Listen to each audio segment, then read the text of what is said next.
and Professor of Religion and American Studies and Ethnicity at the University of Southern California. He is the co-founder of the American Learning Institute for Muslims, otherwise known as ALIM, as well as past president of Sharia Scholar Association of North America. He is the author of a plethora of books and has written a number of thought-provoking articles. Please welcome Dr. Jackson.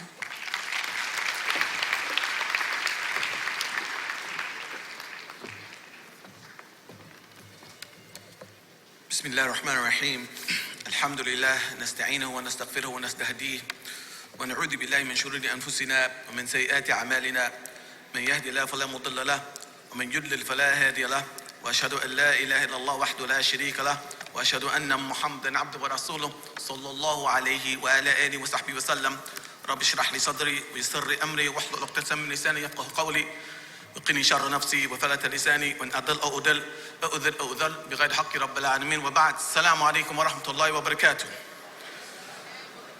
I've been asked to talk on the issue of reform, modernity, and Islam, exploring the fault lines. And part of the description leads me to believe that I'm supposed to be talking about the question of how Islam can sustain its relevance, its efficacy, and its power and strength in the modern world, given the changes that have come about in the modern world. And I'm going to take, in so doing, a tack that is somewhat different from Sheikh Yasser's. In fact, I'm glad that he focused on what he focused on, because I'm going to look at not so much reform of the actual tradition of Islam in terms of details, but look at what it is that has placed the Islamic tradition in the tension with modern reality that it has come into. Now, to start off, there are basically two ways to destroy a living organism. The first way is simply to attack it directly, stab it in the heart, kill it. The second way, however, is to attack that organism's ecosystem. Once a living organism's ecosystem has been degraded, has been ravaged, has been destroyed, no amount of tending to the organism itself will be enough to save or rescue that organism permanently.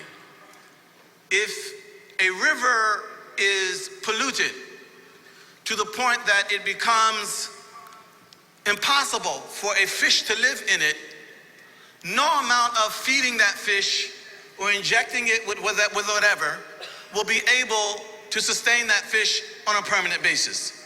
You have to clean up the ecosystem of the fish, or the fish will die. Now, religion differs from living organisms in that religion is not a physical entity like a fish. And so religion does not directly sort of rely on a physical ecosystem. Islam, like Christianity or Judaism, for example, Islam can survive in the Arabian desert as a physical environment just as easily as it can survive in a modern metropolis in the West. Religion is not dependent upon any particular physical ecosystem. But religions do require a certain kind of social-cultural biosphere in order for them to be able to live and to thrive. The sociologist of religion, Peter Berger, he calls this religion's plausibility structure. Religion's plausibility structure. Now, basically, a plausibility structure is the overall social-cultural context within which a system of meaning, an institution, or a set of beliefs is able to sustain its status as real, valuable, normal, and even true. People who live in this particular social cultural context are not likely to defy or reject the reigning beliefs and institutions that define their social cultural context. Instead, they're more likely to take these things for granted and ultimately accept them as their own. If we take the social political environment, let's say in the United States, for example, the President of the United States is said to be the most powerful individual in the world. And yet, because of the social political ecosystem in which he, or maybe she, don't know, lives, I'm not trying to be political here, can you imagine an American president using the N-word publicly? Can you imagine an American president standing up and saying, I'm an atheist, publicly? Why can't they say that? They can't say that because the social political plausibility structure won't allow for that. They won't be able to survive in that kind of a social political environment. And so what we have to look at in terms of Islam in the modern world is what the relationship between Islam as a religion and the prevailing social culture and the social political environment, what relationship have those two come into? And my contention here is going to be that one of the problems that we have as modern Muslims has to do with our overall understanding of Islam as a religion. And I'm not talking about any particular bab of fiqh or any question of aqeedah or anything like that. I'm talking about how we understand Islam as a religious construct. And what I mean by this is the following. There's a Jewish professor at Princeton University. She wrote a book entitled How Judaism Became a Religion. Sounds like a strange title, right? Because we automatically think of Judaism as what? As a religion. She wrote a book entitled How Judaism Became a Religion. And in this book, she writes the following. Prior to modernity, Judaism was not a religion. And Jewishness was not a matter of culture or nationality. Rather, Judaism and Jewishness were all of these at once: religion, culture, and nationality. In other words, Judaism was the whole kit and caboodle, not simply religious beliefs and practices. Now, another way of looking at this, and I believe that this applies to Islam, and this is part of our problem. Islam, traditionally speaking, was not simply a matter of religious beliefs and practices. Islam included beliefs and practices and also its own plausibility structure. It included those things that would keep it relevant, that would keep it meaningful, that would sustain the value and the efficacy of its teachings. And what happened with modernity, and this is why this author talks about how Judaism became a religion, because what modernity has essentially done is separate religious belief and practice from plausibility structure. Religious belief and practice, religious communities can have that. You can have your prayers, you can have your doctrines, you can have your fasting in Ramadan, etc. But the things that keep those things relevant in the lives of human beings, that plausibility structure, that is now the property of modern society and the modern state. And so religions are left now to try to keep themselves relevant without the ability to unpollute the water that they exist in. This is what we're dealing with in terms of Islam in the modern world. Now, I'm going to tax our cameraman if I can, because I think that it may be easier for me to make this a bit clearer to you visually. If the cameraman can get this right quick. Can anybody see this? You can't see this? I mean on the screen. Huh? What is it? I can't hear you. It's a 9. All right. Okay. This one in the middle, what is this now? Huh? No, what's the middle one? It's a 9. You sure? All right. You sure? All right. What's this middle one now?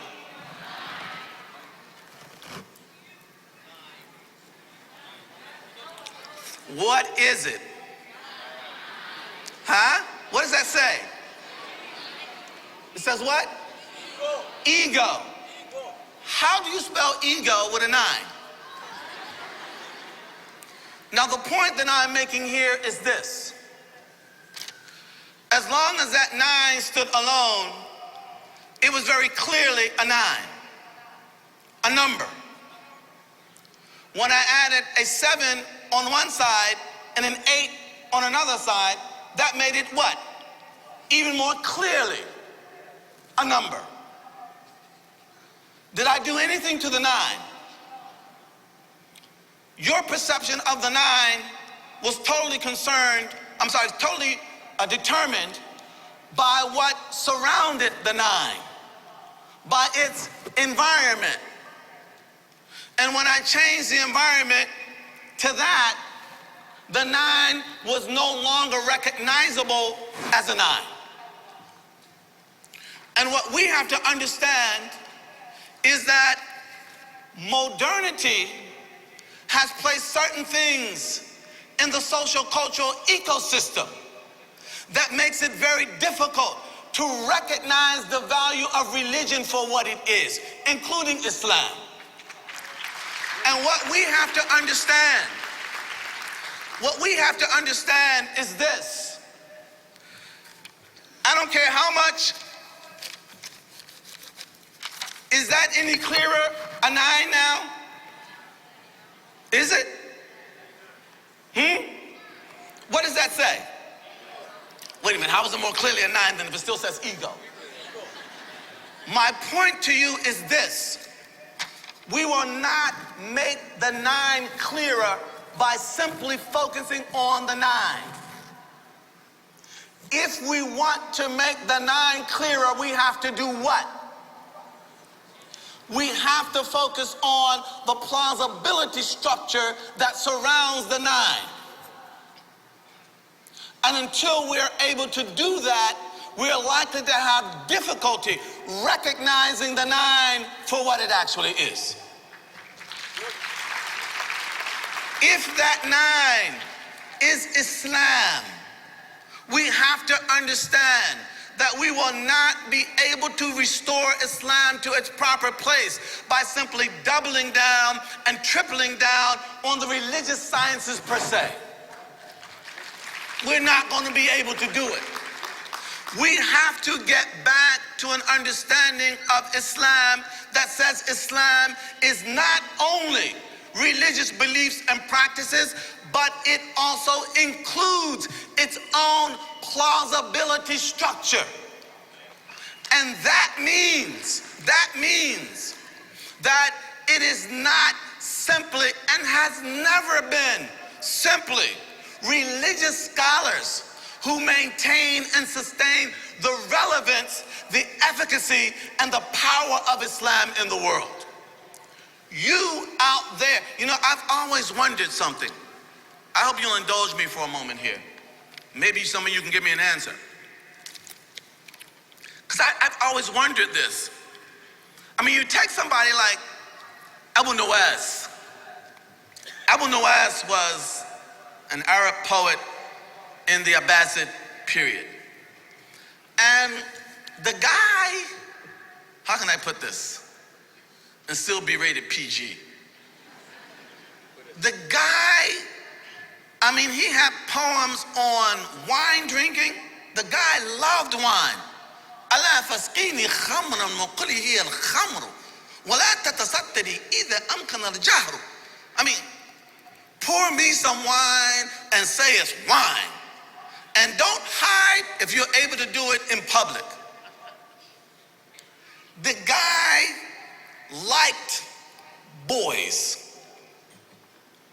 It was known about him. The guy was involved in all kinds of activities. And I asked myself, why did Abu Nawaz not just leave Islam? Does that question make sense to you? Why didn't he just leave? Someone who had those proclivities today would be more likely to do what? Why didn't Abu Nawaz not leave? Because for him, Islam was not simply rituals, doctrines, and practices. It was part of a civilization with which he identified as a human being. To be a Muslim was to be part of a civilization, including its plausibility structure. And when the doctrines and the practices didn't hold people in, the plausibility structure would. Because the plausibility structure is what maintained the value, the status, the prestige of the teachings and the practices. And people wanted to identify with all of this. And Abu Nawaz ended up near the end of his life writing poems about what? Religion. That's what actually happened. And so what we have to understand, we tend now to think of Islam as having been established by Malik and Abu Hanifa and all of the religious scholars. But that's not what made Islam the civilization that it was. They played their role, a very important role. But Islam as a civilization, as a plausibility structure, included not only religious scholars, but poets and architects and fashion designers and scientists and philosophers, all of those things that are needed to make up a civilization. And what those of you in this room have to understand is that you may not be a religious scholar, but you have a role to play in reestablishing the plausibility structure of Islam. We need poets, we need architects, we need fashion designers, we need interior decorators, we need business people, we need all of the things that go into a plausibility structure that would highlight the value, the prestige, and the profundity of the teachings of Islam. That's what we need. And until we get that, as long as the prevailing plausibility structure or ecosystem remains in place, Islam is going to continue, like Judaism and Christianity, to atrophy. It's going to continue to hemorrhage. We must understand that we have a civilizational role to play here. Now, in terms of the actual social cultural context that has come to constitute the modern sort of ecosystem in which we all live. This is a huge topic, but I want to just talk about three elements of sort of the modern ecosystem in which we all live. And those three elements are the following. One is liberalism. Two is secularism. And three is scientism. All three of these are part of the ecosystem. When you go to grade school today, all the way up through college. You are educated and socialized in such a way that these three entities become a part of your being. They become the part of the prism through which you see life. You internalize them. And in fact, those of us who are more successful in life, the more prestigious the school we send our children to, the more powerfully concentrated these entities tend to be. And what we're facing is that we are getting socialized, educated, determined by liberalism, secularism, and scientism, and then turning around and trying to make sense of Islam. That's like trying to see this as what? That's like trying to see this as what? As a 9. That's what that's like. So let's talk about these three for just a few minutes so that we may get some sense of how we might engage upon a project that will restore Islam's plausibility structure and its ecosystem. And here I want to be very clear about something. We Muslims have got to get out of the habit of being so short-sighted. We tend all the time to think about problem solving in very short increments. If we're talking about the restoration of Islam's plausibility structure, of an ecosystem in which Islam can thrive, we're talking about a transgenerational project. Something that we have to be in for the long term. We need to understand that, because we're not talking about just establishing something that's a flash in the pan that will deal with certain little pop-up problems and then disappear. We're talking about something that has some permanence. All right, so let me talk about the first element, liberalism. And here I want to be very careful on 2 levels. First of all, when I say liberalism, I'm not talking about liberals and conservatives. I'm not talking about political liberalism. That's not what I'm talking about. I'm talking about liberalism as a philosophical ideal. All right? And that ideal includes lots of things, but the 3 main things that it includes is the following. Liberalism is based on the value of liberty. And it then privileges the following. 1, autonomy. 2, individualism. And 3, public reason. Now what does that mean? Autonomy literally means autonomos. It literally means self-law. When I am autonomous, that means I do not recognize any law outside myself. Autonomos, self-law. I am the one who determines how I live. I do not recognize any authority outside myself that has the authority to tell me how to live. 2, individualism. What's important is not how the community or the family or the group is doing.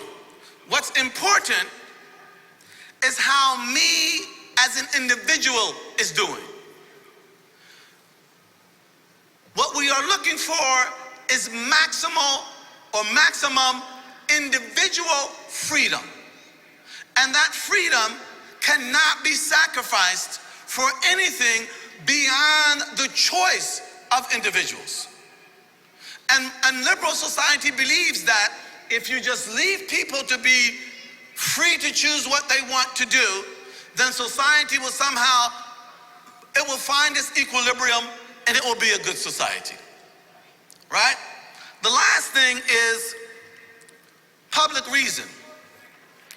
Public reason says that when we come into society, we all come from different backgrounds, different religions, etc. So, in order to keep us from falling into conflict, I can't use any arguments from my own religion in public space. Why? Because you don't believe in my religion. So if I come arguing on the basis of Quran and you're not a Muslim, right? There's nothing for you to discuss with me. And therefore, we might end up in conflict, maybe even bloodshed. So what public reason says is this: no one can use their own specific religious teachings in the public square. We all have to put those aside, and we can only argue on the basis of reasons that we all share, regardless of our religious background or any other background. Okay? And in that way, whatever we agree upon, it's agreed upon by us all. What public reason seeks to do is to come up with quote unquote neutral justifications for how we structure society. And this is why arguments that are made on the basis of things like equality are so powerful. Why? Who differs on the value of equality? Who differs on the value of freedom? Okay? Now, what we have to imagine is this: how can I reconcile being a Muslim with the idea that no one outside myself has a right to tell me what to do? As a Muslim, I believe what? That God has a right to tell me what to do. And why do I believe that? Because my fundamental premise is that my life, my very existence, my very being is a gift. And I have a debt of gratitude to the one who gifted me life. And because of that, he has the right to tell me how he would like that gift that he has given me to be used. How do we reconcile that, however, with a notion that says nobody outside me has to tell me or can tell me how to live? Liberalism says that the fact that I choose it, period, choice is sacred. The fact that I choose it is enough to validate it. And what we have to understand is that we are all being socialized about this. This is one of the reasons, and I hope you'll indulge me here. You know, one of the things that I have discovered over the years as I've traveled across the country, and in fact even the world, is I can't tell you the number of particularly young Muslims that I've met who identify as Muslims. And some of them identify even as practicing Muslims. But when you get into, a conversation with them, it's not long before you discover they are scared to death of their own religion. They are scared to death of their own religion, because they see their own religion as nothing but constraint and an encroachment upon their autonomy. Because they've been socialized to place autonomy in the top spot. And everything else has to be reconciled with that. Now, as Muslims, in fact, even as religious people, we have to be honest about something. Liberalism didn't just come out of the woodworks. Liberalism was a response to religion. And this is one of the things, Sheikh Yasha touched upon it. When religion is done badly, society will respond by trying to come up with alternatives to religion. When people are given the sense that to be religious is to be miserable, To be religious, as Imam Sahih Webb was saying, you can't smile. To be religious, you cannot live fully. People will then look to alternatives to religion. That is a fact. Liberalism came about because religion would not allow people to live fully. And one of the things that we need to understand about Islam is that Islam is fundamentally about allowing people, in fact, empowering people to live both fully and righteously. Fully and righteously. Not just righteously. This is the problem. Not just righteously. Righteously and fully. We know man comes to the prophet and says, what? I'm going to pray all night, not sleep. I'm going to fast every day.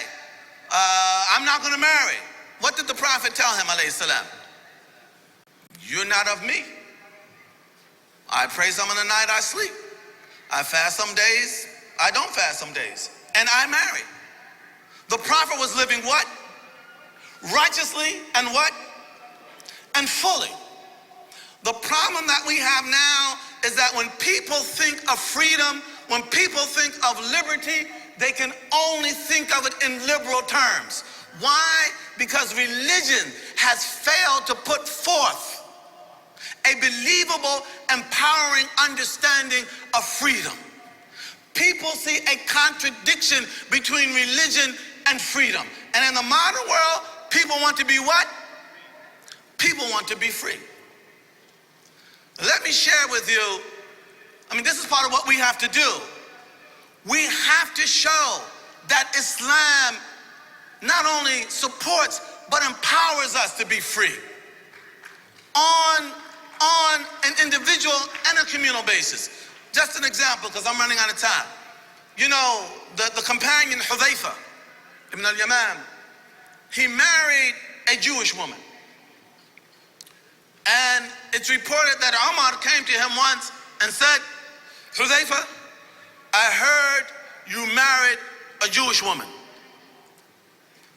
Hudhayfa's first response was this: أتقول إنه حرام? Are you saying that this is haram? What is Hudhayfa saying?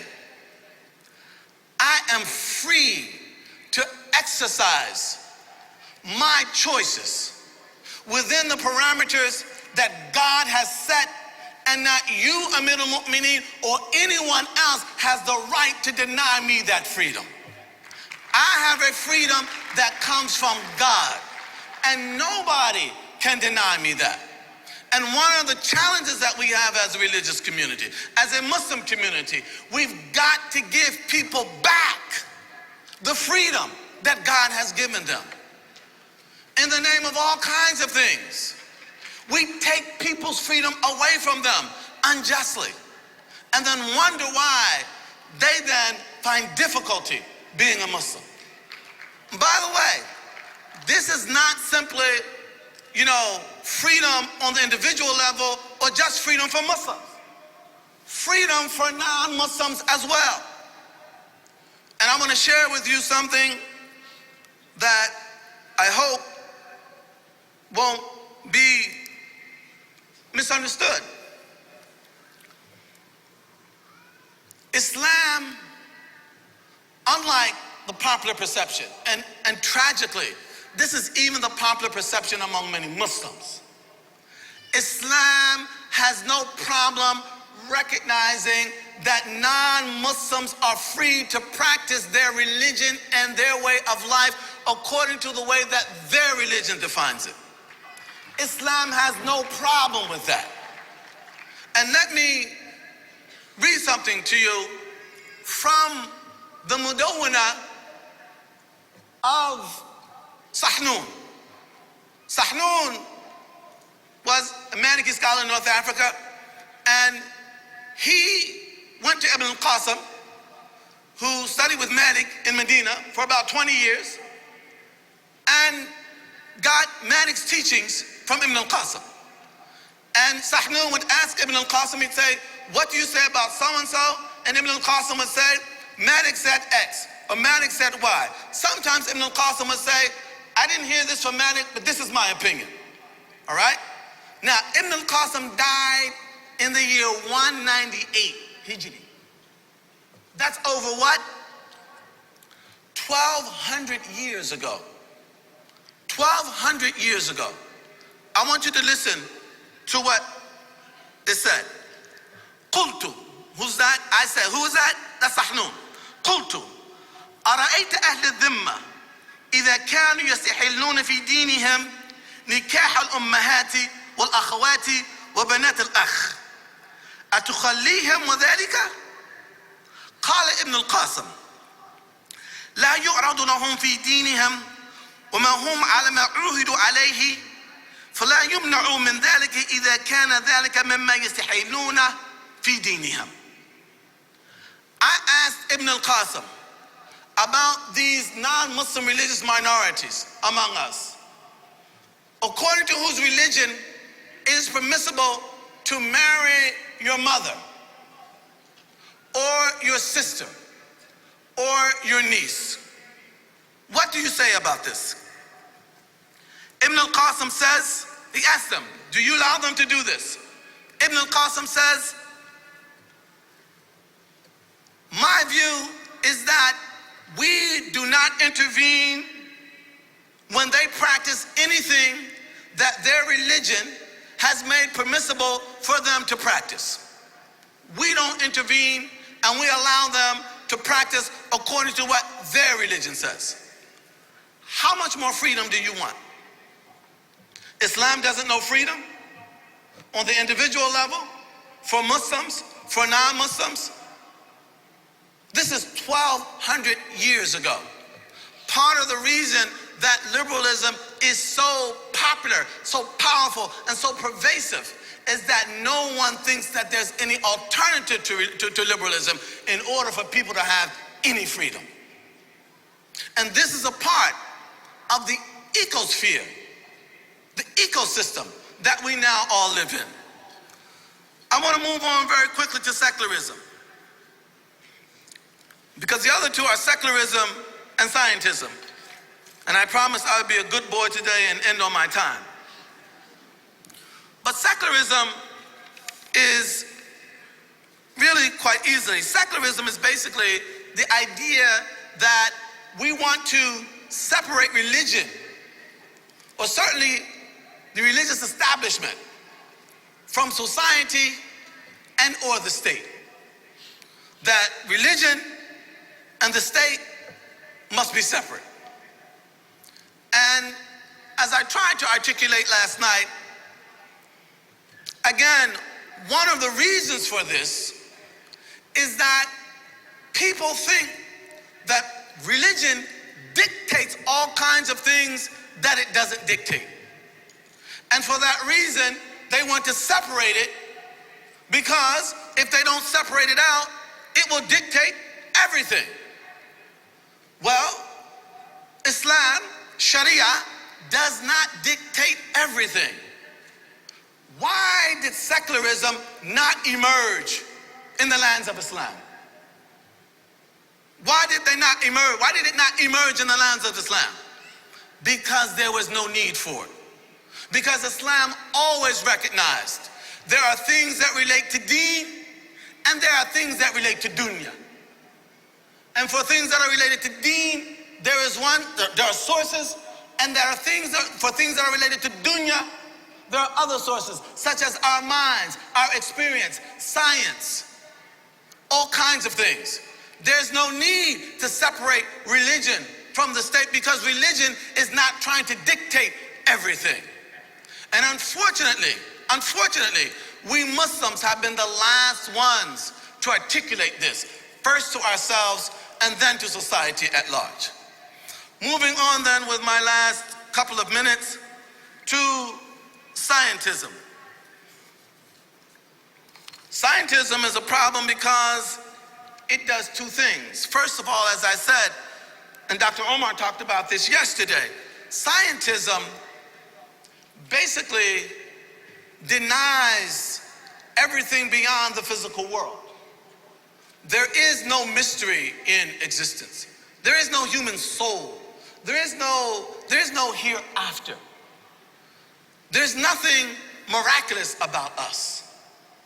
There's nothing miraculous about this creation. And that leads to two things. One, my life is not a gift. It's an accident. Just biological things coming together. It's an accident. As a result, what do I have to be thankful for? And whom do I have to thank for? Scientific atheism undermines religion fundamentally because it undermines the idea that this creation, including us, is a gift. Second, it undermines religious ritual. There's no soul to purify because I don't have one. I'm just a bunch of chemicals, etc. This is part of the ecosystem in which we live, in which our children are socializing and have to try to make sense of Islam in the context of that. We Muslims have to address this ecosystem, and we will not survive. We will not thrive. We will not be able to transgenerationally sustain ourselves if we don't get back to an understanding of Islam, not just as a religion, but as a religion and its plausibility structure, as a civilization. Jazakumullah khair. Assalamu alaikum wa rahmatullah.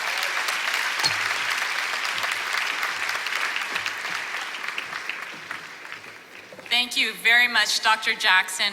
I must confess that